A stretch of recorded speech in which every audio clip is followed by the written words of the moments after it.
వర్షాకాలం రాగానే అందరికీ జలుబు, దగ్గు, గొంతు నొప్పులు చాలా తరచుగా చేస్తూ ఉంటాయి. వీటన్నిటి కోసం ఒక చిన్న చిట్కా. మనందరికీ తెలిసినప్పటికీ కూడా మనం ఎంత రిలీజియస్‌గా దాన్ని ఫాలో అవుతున్నాము అనే దాని మీద డిపెండ్ అయి ఉంటుంది.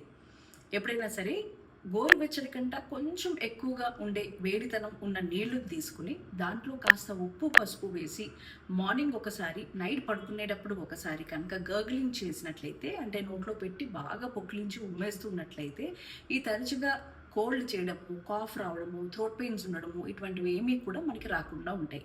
ఇది మనందరికీ తెలిసినప్పటికీ కూడా మనం దీన్ని ఎంత రెగ్యులర్‌గా ఫాలో అవుతున్నాము అనే దాన్ని కూడా గమనిస్తూ ఉండండి.